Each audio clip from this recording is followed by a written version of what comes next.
American media اور Times of Israel میں یہ خبر گرم ہے کہ موساد نے ایک سیکریٹ آپریشن کے انڈر ایران کی ڈیفنس فیسلٹی پر ڈرون اٹیکس کیے ہیں،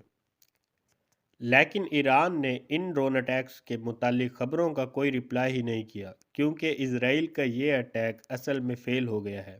دراصل ایران کی جس ڈیفنس فیسلٹی کو ان ڈرون اٹیکس کے ذریعے سے تباہ کرنے کا پلان کیا گیا تھا، اس ڈیفنس فیسلٹی کو یہ ڈرون اٹیکس تباہ ہی نہیں کر پائے،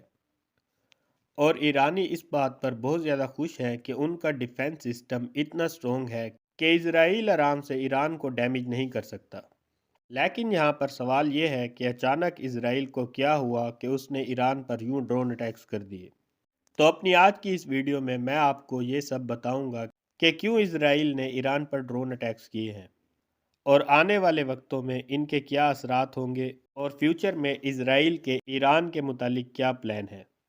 دراصل ایران کے شہر اصفہان میں ایران کی سب سے بڑی ڈیفنس فیسلٹی ہے کہ جہاں پر ایران اپنے میزائلز، ڈرونز اور دوسرے ڈیفنس ایکوپمنٹس بناتا ہے،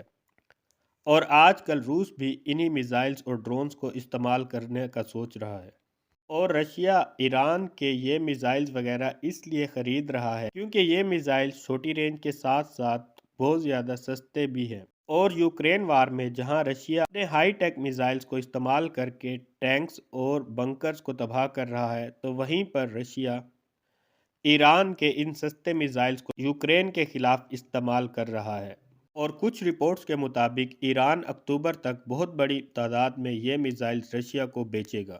اور ڈیفنس اینالسٹ کی رائے کے مطابق جتنے پیسوں میں رشیا ایک میزائل بناتا ہے، اسی قیمت میں ایران تقریباً 10 میزائلز تیار کر لیتا ہے۔ لہٰذا ان میزائلز کی فراوانی کی وجہ سے روس اب کھل کر یوکرین کے خلاف یہ میزائلز برسائے گا، اور کچھ اینالسٹ نے تو یہ بھی کہہ دیا ہے کہ ان میزائلز کے ملنے کے بعد رشیا بہت تیزی سے یوکرین میں آگے بڑھے گا۔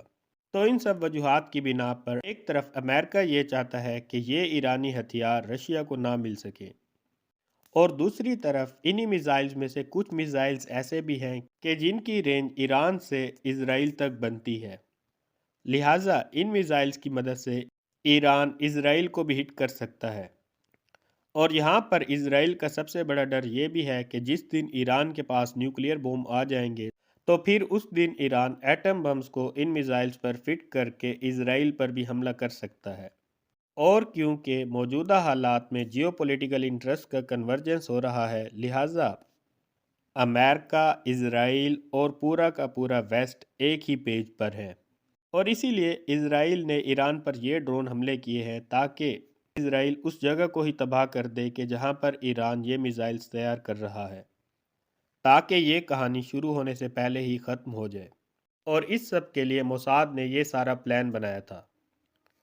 لیکن ایران کا کہنا ہے کہ اس نے اسرائیل کے ان تمام ڈرون اٹیکس کو شوٹ ڈاؤن کر دیا تھا، اور یوں اسرائیل کا ایک کوورٹ اٹیک فیل ہو گیا تھا۔ لیکن دوسری طرف امریکہ کا اب کہنا ہے کہ یہ سب تو ابھی شروعات ہے، کیونکہ اسرائیل اب ایران پر اس طرح کے ڈرون اٹیکس کرتا رہے گا۔